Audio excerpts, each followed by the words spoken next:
मराठा आरक्षणासंदर्भात मनोज जरांगे हे मुंबईच्या दिशेनं येत आहेत। मात्र प्रश्न असा आहे की मनोज जरांगे यांना मुंबईच्या दिशेनं का यावं लागलं, नेमकी प्रश्न काय आहेत? मराठवाडा असेल, विदर्भ असेल, या दोन्ही या जे सीमा भाग आहे इथे नेमके काय प्रश्न आहेत, ती प्रश्न नेमके काय हे आपण समजून घेणार आहोत। माझ्यासोबत काही मराठा बांधव आहेत, सोबतच मुक्त पत्रकार जे माझे मित्र सोमनाथ कन्नर हे देखील आहेत। आपण त्यांच्याकडनं ह्या सगळ्या बाबी समजून घेणार आहोत। ते स्वतः जालनामधले आहेत आणि एकूण सध्याला पत्रकारिता देखील करता आहेत। मला सांग सोमनाथ, तू स्वतः मराठा नाही आहेस, तरी तू या आंदोलनामध्ये उतरलेला आहे, नेमकं काय कारण आहे? तुम्ही एकूण बघू शकता, हा जो मॉब आहे, हा येणारा ही गर्दी जी आहे, तर ती गर्दी MH21 MH22 म्हणजे परभणी, बुलढाणा, जालना, बीड, हिंगोली, नांदेड या भागातून जास्त आहे। तर त्या भागातला शेतीचा अनुशेष आणि एकूण विकासाचा अनुशेष त्याचं हे चित्र आहे। आणि ही आरक्षणाची मागणी ही त्या शेतीच्या ढेपाळलेल्या अर्थव्यवस्थेचंच अपत्य आहे। त्यामुळे हे एवढी मराठा बांधव हे कोल्हापूर आणि पुणे या भागातल्या सदन मराठ्यांमध्ये यांना गणती करून बाकी राजकीय त्यांच्यावर टीका होते, मराठा असा। पण हा गरजवंतांचा लढा आहे, हे खरोखरच पिचलेले आणि मागे राहिलेले लोक आहेत। आज मी NT प्रवर्गातून येतो, तरीही मराठा समाजाच्या आंदोलनात मी समर्थन देण्यासाठी आलो, यासाठी की मी माझी जात हटकर धनगर, मी माझ्या गावात सुपिरियर आहे, माझ्याकडे आर्थिक परिस्थिती माझी चांगली आहे, परंतु माझ्या कामाकडे असलेली यातले दोघं तिघं माझ्या शेतात कामाला आहेत आजही सध्या, आणि यांना आरक्षण नाही। आणि आज मी पूर्ण शैक्षणिक वगैरे आरक्षण उपभोगतो। म्हणजे माझ्या कम्युनिटीलाही फार गरज आहे, ठीक आहे, समोर येण्यासाठी आम्ही मागास आहोत, परंतु आर्थिक मागास असल्या कारणानं तुम्ही नोकरी सोडा, राजकीय जाऊ द्या, पण शैक्षणिक आरक्षणही त्यांना नाही। आज मी चांगल्या पुण्यात शिकू शकलो किंवा मी मुंबईत शिकू शकलो, यांच्यातली मुलं आज गावातली शाळा सोडली तर बाहेर जाऊ शकत नाही। हा त्यांचा म्हणजे एवढा मोठा बॅकलॉस राहणार आहे। आणि आपण जेव्हा म्हणतो की एखादा समाज ते आरोगंट आहेत किंवा त्यांच्यात ते सत्तेचा माज आहे किंवा मराठा असल्याचा, तो शिक्षणानंच जाणार आहे। ते शिक्षणाने जर ते डेव्हलप होतील तर त्यांना आपोआप त्यांच्यातले ते अहम गळून पडतील, ते वर्चस्वाचे जे असतात ते। पण तुम्ही त्यांच्यापर्यंत शिक्षणच जाऊ देणार नाही, ते आरक्षणामुळे शिकू शकत नाही, तर त्यांच्यात तुम्ही ते आणखी त्यांच्यात 3, 4, 5 पिढ्या तसंच राहणार तो अहमभाव। आणि मग ती जी एकरूपता आहे समाजाची, ती एका पातळीवर समाज येणारच नाही। त्यामुळे आज मराठा समाजाला आरक्षणाची खूप गरज आहे, आणि मराठवाड्यातलं तर विशेष गरज आहे, कारण की आमचा अनुशेष 60 वर्षांचा आहे आणि तो या मराठा आंदोलनात तुम्हाला आज दिसून येईल। इथं सगळे लोक फाटके लोक आहे, स्वतःच्या खर्चाने आलेले आहेत, एक कुणी राजकीय प्रेरणा नाही किंवा कुणी भाडे दिलेलं नाही किंवा काही व्यवस्था केलेली नाही, सगळे घरून आलेले आहेत। आपण त्या सगळ्या मुद्द्याकडे येऊच। एकूण नेमकं मराठवाडा आणि विदर्भाच्या वेशीवर हा मुद्दा आहे, सोबतच जो परभणी आणि जालनाचा भाग असेल तिथं देखील हे प्रश्न आहेत। मला सांगा, नेमका जर का बघायचं तर प्रश्न जे आहेत ते अजूनही अनुत्तरित आहेत। आरक्षणामुळे प्रश्न सुटणार का, असा एक आरोप जो आहे तो होताना आपल्याला दिसतोय। कशा प्रकारे बघता हे याकडे? आरक्षणामुळं सध्याची परिस्थिती कशी आहे सर, आता जर आरक्षण जर असलं, कमीत कमी गोरगरीब मराठाचं जे मुलं आहे ते शिक्षण घेऊ शकतात।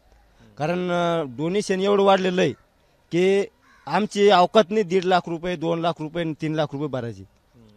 त्याच ठिकाणी जर आरक्षण जर असलं तर त्या ठिकाणी तुम्हाला फीमध्ये पण सवलत मिळते, आणि जर 40-50 हजार रुपये असले तर एक सर्वसामान्य माणूस भरू शकतो, पण 1.5 लाख आणि 2 लाख हा भरू शकत नाही।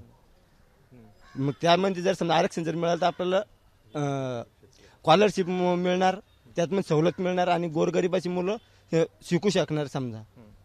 आणि आज आमचं गाव जे आहे आडा, तालुका जाफराबाद, जिल्हा जालना, हे विदर्भाच्या बाउंड्रीवर आहे। विदर्भाच्या बाउंड्रीवर असल्यामुळे आमच्या जे विवाह व्हायले तर आमच्या जास्तीत जास्त सासरवाडे विदर्भामध्ये आमच्या पत्नीचं OBC निघतं, म्हणजे जो जमतेम 70-80% गावामध्ये महिला आहे OBC। आज बी सरपंच जर म्हणलं तर आमच्या समाजाचा आहे OBC महिला आहे। हा, सरपंच आहे तर OBC। दुसरे तुम्ही ओपन मध्ये येता म्हणून जरांगेची मागणी करतायत की सगळ्या सोयऱ्यांना ते लागणार। जर आता माझ्या पत्नीला जर कास्ट मिळतं समजा, माझ्या मुलीला, आता आम्ही पण ते चालू ना, तर आम्हाला पण समजा मिळालंच पाहिजे। मग मनोदाची मागणी जी ती योग्यच आहे ना, आणि याला आम्हाला विरोध सर्वसामान्याचा नाहीये, जे OBC बांधव आहे, धनगर बांधव आहे, SC बांधव आहे, त्याचा विरोध नाहीये। आज पण आमच्या गावामध्ये एक गाव एक गणपती, मग विचार करा, लोकसंख्या आहे, मतदान समजा 1,500 आहे, पण एक गाव एक गणपती, दुर्गादेवी एक बनती बसती आमच्या गावामध्ये। सर्व उत्सव सर्व गावकऱ्याच्या येळून मिळून सर्व उत्सव होते. पोळा कोणताही उत्सव घ्या तुम्ही, गणपती. आता एक गाव एक गणपती जर म्हणतं जालना जिल्ह्यात आमचं गाव असेल, एक माझ्या अंदाजानं. आमच्या तालुक्यात मध्ये तर नाहीये, गल्लोगल्ली गणपती बसते, पण आमच्या गावामध्ये धनगर बांधव तेवढेच आहे, पाटील समाज तेवढाच आहे, मराठा समाज तेवढाच आहे, एससी बांधव सुद्धा तेवढेच आहे. पण तरी एक गाव एक गणपती असं दुसरं म्हणजे पार्टिशन नाहीये. म्हणजे एवढं येळून मिळून असं कोणाला जर साधं माहिती जर झालं बुवा अमुक माणूस बिमार पडला आणि दुखलं, तर असं बंद गावात मावळासारखं जाऊन त्याला भेटून येतं.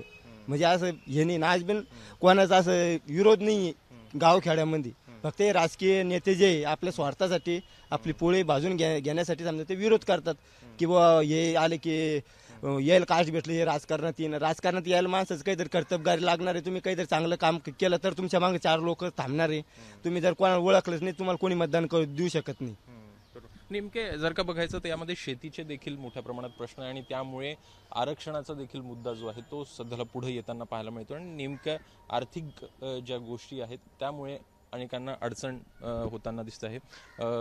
कशा प्रकारे बघता हे शेतीचे मोठ्या प्रमाणात प्रश्न जे आहेत ते अजूनही प्रलंबित आपल्याला दिसत आहेत, प्रामुख्यानं जर का बघायचं तर मराठवाडा त्या पटल्यात ते काय की मुळात मराठवाडा आणि विदर्भातली शेती जी आहे ती पश्चिम महाराष्ट्राच्या आणि इतर महाराष्ट्राच्या तुलनेमध्ये अत्यंत कमी सुपीक आहे.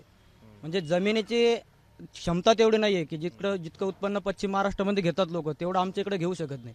आमचा अनुभव आहे, आमचाच नाही, आमच्या वडिलांचा असेल, आमच्या आजोबाचा अनुभव. एका एकरामध्ये आतापर्यंत आमच्या तरी आजोबांनी किंवा वडिलांनी 4-5 क्विंटलपेक्षा सोयाबीन शिल्लक काढलेलं नाहीये.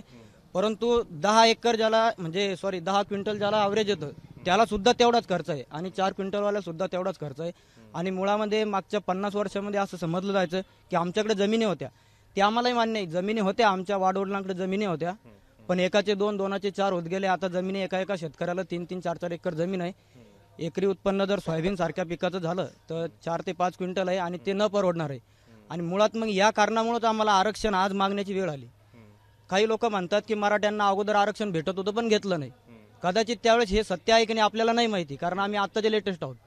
परंतु त्यावेळेस त्यांना जमीन कदाचित परवडेल असेल, कारण किंवा मग गरजा कमी असतील, खर्च कमी असेल. पण आज जर बघायचं झालं तर शेतीचा म्हणजे 2014ला सोयाबीन 42-43च्या भावानं होती, आज सुद्धा 42-43च्याच भावानं आहे. 2014ला सोयाबीन कापसाचे भाव सुद्धा 6-6.5 हजार होते, आज सुद्धा 5.5-6.5 हजार आहे. आणि 450 ते 500 रुपयाला जी खताची रासायनिक खतांची गोणी भेटत होती ती आज 1700-1800 रुपयाला झालेली.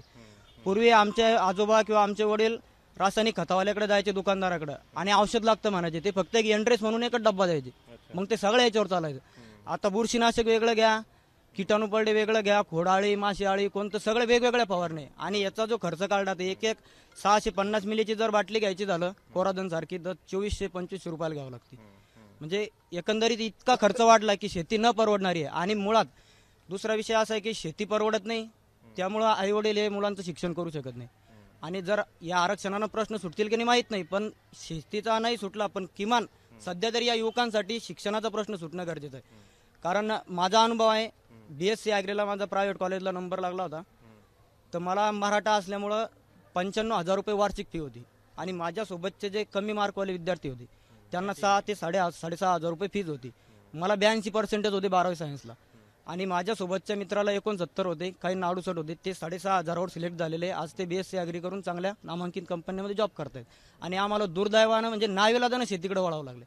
त्यामुळं या आरक्षणानं शेतीचे प्रश्न सुटतील का नाही माहीत नाही, पण किमान शिक्षणाचे जर सुटले तर एवढा फायदा होणार आहे. आणि शिक्षण भेटलं म्हणजे काय सगळ्यांनाच नोकऱ्या भेटतील अशी आमची आशा नाही आहे, पण किमान शिकून सवरून लोकांना कळेल, शिक्षणामधून त्या शेतीचं सुद्धा तंत्रज्ञान लोकांना कळेल, या राजकीय भविष्याचं उद्या काय होईल हे सुद्धा त्या नागरिकांना कळेल. म्हणजे या देशात जर चांगले नागरिक जर घडवायचे असतील तर त्यांना चांगलं शिक्षण देणं गरजेचं आहे. आणि चांगलं शिक्षण घेण्यापासूनच आम्ही आर्थिक परिस्थितीमुळे वंचित आहे. म्हणून आमचं असं एकच मागणं होतं की मराठ्यांना सरसकट कुणबी प्रमाणपत्र म्हणजे OBCच्या सवलती देण्यात याव्या. आणि राहिला विषय विदर्भातले आमचे जे पाहुणे आहेत, आमचे मामा विदर्भातले, मावशी, आमच्या आत्या बहिणी विदर्भात दिले, ते सरसकट कुणबी आहेत, ते OBCचे सर्टिफिकेट आहेत, त्यांना नोकऱ्या आहेत, ते लाभ घेतात. आणि त्यापासून आम्ही वंचित राहिलो. तिकडच्याही मुली आमच्या भागातल्या लोकांनी केलेलं आहे. मग आता प्रश्न असा आहे की मग आईच्या याच्यावर कुणबी आहे आणि वडिलाच्या याच्यावर मराठा आहे, मग मुलांना कोणतं आरक्षण भेटणार, कुणबी भेटणार की मराठांना? आता जो सर्वे चालू आहे ते विचारतात तुमची जात कोणती, मग आम्ही सांगतो कुणबी आहे, काही सांगतात मराठा आहे. मग त्याच्यानंतर त्यांचं सेकंड ऑप्शन मग तुम्ही कुणबी मराठा आहे की मराठा कुणबी. मग कन्फ्युज आम्ही इथं होतो की हे एकनेक सुद्धा 2 होतात आणि हे एकनेक सुद्धा 2 होतात. हे असं का विचारतात नेमकं, तुम्ही कुणबी मराठा आहे की मराठा कुणबी? आणि जे शिक्षक म्हणजे आमच्या भागामध्ये शिक्षकांकडे ते सर्वे दिले त्यांना विचारलं मग याचा अर्थ काय ते म्हणे आम्हाला तेवढं माहित नाहीये, फक्त तुम्ही उत्तर द्या. म्हणजे पुरेपूर शासनाने जे मागासवर्ग आयोगाचे प्रतिनिधी नेमलेत त्यांना सुद्धा माहिती नाही की याच्यामध्ये काय अटी आणि फालतू प्रश्न आहे सगळे. पाणी कुठून आणता, मग तुमच्या घरी संडास आहे का, मग नसेल तर मग तुम्ही संडासला कुठं जाता, पाणी कोण भरतं, मग पाणी प्यायच्या पाण्यासाठी कुठं जाता, आंघोळीला कुठं जाता. अहो किमान आज कितीही गरीब असला तर आंघोळीला याला त्याला त्याची तेवढी सुविधा आहे ना. नसेल त्याच्याकडे शौचालय नसेल, स्नानगृह नसेल, पण तो घरी करतो ना आंघोळ. त्याला एक झोपडी 2 तपडं बांधून का होता, तो घरी आंघोळ करतो. आणि त्यानंतर मग सर्प चावला, विंचू चावला, तुम्ही तांत्रिकाकडे जाता का? आता आजच्या जमान्यात कोण तुम्ही 21व्या शतकात जाता? लोकांना सांगतं बघ शासनाने एवढं केलंय, 5 लाखापर्यंत दवाखाने फ्री केले, मग तरी एवढं असतं मग मंत्रिकाकडेच गेलं पाहिजे असं सरकारचं म्हणणं आहे का? तर मग मुळात तुम्ही आर्थिक मागासलेले कोण? मग जे जादू टोना भानामती याच्यावर विश्वास ठेवते ते, की आम्ही विज्ञानाच्या युगामध्ये गरीब असून सुद्धा त्या दृष्टिकोनातून पाहतो, मग आम्ही किती? हाच आमचा प्रश्न आहे. म्हणून नेमकं जर का बघायचं तर प्रश्न जे आहेत ते अजूनही आपल्याला अनुत्तरितच बघायला मिळत आहे. आपण सोमनाथची या संदर्भात बोलूया. प्रश्न असा आहे की जर का विदर्भाचा भाग बघायचा तर मोठ्या प्रमाणात आपल्याला कुणबी ही जात पाहायला मिळते, मात्र मराठवाड्यामध्ये मोठ्या प्रमाणात हे मराठे आपल्याला दिसत आहेत. ह्याची सामाजिक दरी कशी काय ही निर्माण झालेली आहे आणि नेमके प्रश्न जे आहेत ते कशा प्रकारे सुटू शकतील असं तुला वाटतं? हा त्यावेळेचा घटनात्मक पेचच आहे. त्यावेळेस डॉक्टर पंजाबराव देशमुखांनी विदर्भातल्या मराठ्यांना कुणबी सर्टिफिकेट घेण्याचं आवाहन केलं आणि त्यावेळेस त्यांनी ते ऐकलं. हा एक त्यावेळेसचा राजकीय त्यांची स्ट्रॅटेजी असेल किंवा मराठवाड्यातले जे नेते होते शंकरराव चव्हाण किंवा यशवंतराव चव्हाण वगैरे या मंडळींची यांची मराठा लॉबीसाठी किंवा वेगळी स्ट्रॅटेजी असेल. तो त्यावेळेचं त्यांचं ते पॉलिटिकल त्यांचं ती स्ट्रॅटेजी असेल, त्याला समाज बळी पडला त्यावेळेसचा. परंतु आज समजा एखादी पालक आहे आणि त्यांनी त्यांच्या प्रॉपर्टीचे एकाच्या मुलाच्या नावावर चुकून त्याची प्रॉपर्टी झाली, त्यांच्या मुलाची, त्या एका मुलाच्या मोठ्या, आणि छोट्या मुलाच्या नावावर त्यांची प्रॉपर्टी झाली नाही, तर नंतर मोठ्या मुलाने असंच क्लेम करायचा का की नाही ही माझीच प्रॉपर्टी माझ्या नावावर झाली आहे? म्हणजे विदर्भातला कुणबी असा क्लेम करतो की नाही तुम्ही आमची नाहीच आहे, मग तुम्ही यांना मुली का देतात? तुम्ही मराठवाड्यातल्या मराठ्यांना मुली का देतायत? आणि मग जर सरकार अशा लग्नांना आंतरजातीय म्हणत नाही, याचा अर्थ ते सजातीयच आहे. मग हा क्लेम विदर्भातल्या मराठ्यांचाच आहे, ओबीसी त्यांची लबाडी आहे, शुद्ध लबाडी, की हा प्रकार तुम्ही आम्हीच कुणबी आहे आणि तुम्ही आमची कुणी, हा स्वार्थ झाला. म्हणजे वडिलांची प्रॉपर्टी माझ्या नावावर झाली आहे, तुझं काहीच नाही त्याच्यात, फक्त वडिलांनी खाते फोड करून तुला नाही दिली याचा अर्थ तुझं काहीच नाही. तर तो ठार मेला ना, त्याचा सक्काच भाऊ आहे. आणि मग हा अन्याय याच्याकडे सरकार फक्त कागदोपत्री येणंच बघणार आहे का की नाही असं आधी होतं आणि मग ते तसं नाही, तसं देता येत नाही? मग हा घटनात्मक पेज आहे. हा केंद्र सरकारच्या म्हणजे खूप दिवसापासून हा प्रलंबित प्रश्न आहे. म्हणजे 30-40 वर्षापासूनची मागणी आणि प्रांजळ मागणी त्यांची, म्हणजे असं आवाजवी नाही आहे की बाबा आम्ही खूप वेगळं मागतोय काहीतरी. आमचे भाऊ उपभोगतात ते आरक्षण, ज्या प्रकारे आमच्या हक्काचं आहे त्या प्रकारे जो आव्हान होतं त्या मुद्द्यानेच. हो, त्यांच्या हक्काचंच आहे ते. आणि त्याला असं कोणी ठोस मुद्दा कोणाकडे आहे का की बाबा या कारणाने तुम्ही नाही, तुम्ही सुपेरियर आहे? विदर्भातले मराठी जर विदर्भातले कुणबी त्यांच्यासोबत सगळे लग्न संबंध जोडतात, मग हलक्या नीच उच्च संबंध आलेला नाही कुठं. त्यामुळं हा प्रकार म्हणजे ही लबाडी आहे. म्हणजे ओबीसी नेत्यांची काही लबाडी आहे याच्यामध्ये, म्हणजे की आमचं हक्काचं आहे आणि त्यांचं नाही आहे. त्यांना आमच्या सामावून घ्या, आमचा प्रवर्ग वाढवा अशी मागणी करावी विदर्भातल्या ओबीसींनी, मराठा ओबीसींनी. पण असं म्हणू नये की त्यांचं काहीच नाही त्यामध्ये आणि आमचंच आहे फक्त. ही शुद्ध लबाडी आहे आणि ही घटनात्मक असल्यामुळं या लबाडीला एक कागदोपत्री स्वरूप असल्यामुळे त्यांना कायदेशीर आधार मिळतो. पण यांना कायदेशीर आधार नाही याचा अर्थ हे म्हणजे यांना अनाथ, असे व्यवस्थेकडून अनाथ ठरलेले लोक असं म्हणता येईल का यांना? मग पण आता यामध्ये प्रश्न असा आहे की यांना जर का फायदा झाला तर जे पश्चिम महाराष्ट्र असेल किंवा मग उत्तर महाराष्ट्र असेल किंवा कोकणातले जे काही मराठी असेल त्यांना पण याचा फायदा आपल्याला होताना पाहायला मिळेल. मग एकूण जे प्रश्न आहेत ती त्यांची नाहीच आहेत असं तू म्हणतोय. उद्या जर का बघायचं तर ही जी सामाजिक दरी आहे ही कमी जरी का झाली तर ही सगळ्या मोठ्या प्रमाणात आपल्याला ओबीसी वर्ग जे आहेत त्याच्यामध्ये कॉम्पिटिशन होताना दिसणार आहे. याकडे कसं बघायचं? मग मराठ्यांचा जो आधीचा एक मागणी होती त्यांची की आमचा एक वेगळा प्रवर्ग करून आम्हाला एक वेगळं आरक्षण द्या, पण त्याकडे सरकार जी चालढकल केली त्यामुळे यांना हे हत्यार उपसावं लागलं की मग तुम्ही आम्हाला मराठा म्हणून जर देत नाही आरक्षण तर मग आम्हाला कुणबी द्या.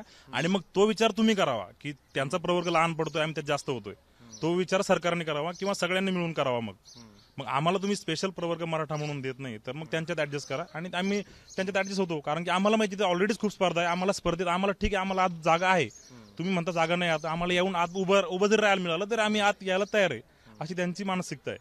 म्हणून हे व्यवस्थेचं काम आहे की हा प्रवर्ग वाढवून द्यायचा किंवा काय करायचं. हा दोष मराठ्यांचा नाही. यांनी आधीची मागणी ज्यांची 30 वर्षापासून तीच होती की आम्हाला मराठा म्हणून आरक्षण द्या, पण हे देऊ शकले नाही, चाल ढकल करत राहिले. म्हणून ते आज जरांगे पाटील कुणबी म्हणून आरक्षण मागतायत. यांची आधीची मराठ्यांची मागणी कुणबी म्हणून अशी कधीच नव्हती, मराठा म्हणूनच होती. परंतु यांनी त्यांना चाल ढकल करत इतके दिवस तोंडाला पानं पुसले, यांचा राजकीय फायदा करून घेतला. म्हणून आज हे लोक मराठा म्हणून नाही तर कुणबी म्हणून आरक्षण मागतायत. स्वतःला कमी समजतायत. कारण की व्यवस्थेनं त्यांना ते म्हणतात ना ती कमी, तर आम्हाला पण व्यवस्थित खालच्या स्तरावर यायचंय. जर आम्हाला ती वरच्या स्तरावर ठेवून आम्हाला त्याचे लाभच नाही, फक्त एक मोठेपणा होता, एक आमपणा, पाटीलकी या त्या गोष्टी, पण व्यवस्थेचे जे लाभ आहेत ते आम्हाला मिळत नाही. आमची मुलं आज लोकांच्या बांधावर कामाला आहेत, काही बेरोजगार आहेत, लग्न झाले. मराठवाड्यात अविवाहित मुलांचा प्रश्न एवढा आहे जेवढा बाकी पश्चिम महाराष्ट्र किंवा इतर महाराष्ट्रात नाही, जेवढा मराठवाड्यात आहे. आणि स्थलांतरही आमचं खूप आहे. पुण्या मुंबईत जेवढं दिसतं तर पुण्या मुंबईचा मराठवाडा ऑलरेडी होत आलाय. आमची मराठवाड्यातलीच मुलं सगळे पुण्यात आहे, मुंबईत आहे. आणि मराठा समाजाचेच भरपूर आहे. एका गावातून 200-200, 300 लोकांचं स्थलांतर आहे. इकडची अर्थव्यवस्था बळकट होती. आमच्याकडे आणखी खेडी ओस पडतायत, म्हणजे अर्थव्यवस्था भनग्न झाली. मुलांचे लग्न नाही, 30-35 असे काही म्हणजे नैराश्यातून बाकी विकृती घडतायत. आणि मग त्याला जबाबदार कोण आहे, तरी शासनच आहे. की एकूण तुम्ही त्यांना त्या याच्यात बसवत नाही. आणि शिक्षण नाही झालं तर ते मुलं काय करतील, मजुरीच करतील. ते एक कुशल कामगार होऊ शकत नाही ना. जर एखादा मुलगा BSc ऍग्री झाला आरक्षणामुळे शिकून किंवा इंजिनियर झाला तर तो कुशल कामगार होईल. पण तो 12वी नंतर कुठे ऍडमिशन, हा मुलगा आहे याला 82% आहे सायन्सला आणि हा ऍग्रिकल्चरला याचा नंबर लागला नाही, तर हा शेती करतोय. आज हा अकुशल कामगार म्हणून, घरी शेती पण करोडो आहे, हा अकुशल कामगार म्हणून माझ्या शेतात किंवा जे सधन शेतकरी त्यांच्या शेतामध्ये मजुरी करतो. तर याचा काय दोष आहे, तर याला बघतं ते कुणबी म्हणून आरक्षण नव्हतं. म्हणून आज ही मागणी मराठ्यांची विदर्भातली आणि जेनुनी यात कुणी पेड नाहीयेत. हे सगळे आत्मीयतेने आलेले आहेत. आणि बाकी समाज पण यांना बाकी विदर्भातल्या ओबीसींचा बाकी माहित नाही किंवा पश्चिम महाराष्ट्रातल्या माहित नाही, पण मराठवाड्यातल्या ओबीसींचं जे की आमचे आज ओबी हटकर कम्युनिटी आहे, तर आम्ही असं म्हणू शकत नाही, डिनाय करतच नाही की नाही ते सुपिरियर आहे. त्यांना गरज आहे. आम्हाला दिसतं ना, आमची गावात व्यवस्था आहे, आमची समांतर व्यवस्था आहे. आज आम्ही आमच्या गावात हटकर पाटील आहे, काही आमची कम्युनिटी, काही गावात वंजारी सुपिरियर आहे, पण आरक्षण उपभोगतायत. आणि ज्या गावात ते मराठे अल्प म्हणजे खूप कमी आहे किंवा आर्थिक स्तर खूप कमी आहे, तर ती परिस्थिती समोर दिसतीये की खरोखर यांच्यावर अन्याय होतोय. आज माझ्या कामावर एक 10 वर्षापासून एक मुलगा आहे, त्याला आईने, आणि तो अनाथ आहे असाच, त्याच्याकडे शेतीने 1 एकर, पण 10 वर्ष झाले. उद्या तो शाळेत त्याची मुलं टाकेल तर माझी मुलं जाईल, तर माझ्या मुलांना आरक्षण मिळेल. आणि तो माझ्याकडे सालगडी म्हणून 10 वर्षापासून, आणि त्याच्या मुलांना आरक्षण मिळणार नाही. ही क्रूर थट्टा नाही का त्यासोबत. त्यांनी कोणावर व्यवस्था म्हणून त्यांनी काय अपेक्षित करावं, व्यवस्थेवर का प्रेम करावं. आज 26 जानेवारी रिपब्लिक डे, आज प्रजासत्ताक, प्रजेची सत्ता, आणि आज एवढी प्रजा ही आज मुंबईत आरक्षणासाठी मागते आणि सरकारला घाम फुटत नाही. लोक इथपर्यंत येऊनही सरकार डिम्म आहे. काल मुख्यमंत्री दिवस, एवढे आंदोलन 6 महिन्यापासून काल मुख्यमंत्री त्यांच्या शेतात काम करत होते. हा इतका बेजबाबदारपणा मुख्यमंत्र्यांचा यातून दिसतो. तुम्ही गंभीर नाही आहेत का? लोक इथं हे मुंबई पाहायला आलेले लोक नाही आज आलेले, घरून भाकरी आणलेले आहे. आमच्या तुम्ही गाड्यांमध्ये बघा 3-3 दिवसाच्या पोळ्या आणलेल्या आहे मी. हे लोक तळमळून आलेले आत्मीयतेने. यांचं असं काही खूप घरी सदन नाही, आम्ही फिरायला चाललो म्हणून आलेले लोक नाही. रस्त्यावर झोपलेले होते, इथून तिथून पुण्यापासून रस्त्यावर लोक झोपलेले होते आज. तर हे लोक कष्ट करणारेच आहे. यांचे बूट पहा, यांचे कपडे पहा, यांच्या आर्थिक परिस्थिती तुम्हाला त्यांच्या चेहऱ्यावरून दिसले, रापलेले चेहरे सगळे. त्याच्यामुळे यांच्या मागण्या ह्या खूप आत्मीयतेने, जेन्युइन आहे. आणि ह्या अजून संविधानिक मार्गाने चालू आहे, याचा सरकारने गैरफायदा घेऊ नये. तर जे आता सोमनाथ म्हणतोय त्या हिशोबाने जर का बघायचं तर आज प्रजासत्ताक दिन आहे आणि मोठ्या प्रमाणात प्रजा देखील आपल्याला रस्त्यावर उतरलेली पाहायला मिळते. आणि त्यामुळेच प्रश्न जे आहेत ते अनुत्तरित बघायला मिळत आहेत. त्यामुळे सरकार या संदर्भात काय निर्णय घेत आहे का हे बघणं महत्त्वाचं असेल. कॅमेरामॅन हेमंत कदमसह अभिषेक मुठाळ, ABP माझा, मुंबई. एक मराठा, ABP माझा, उघडा डोळे बघा नीट.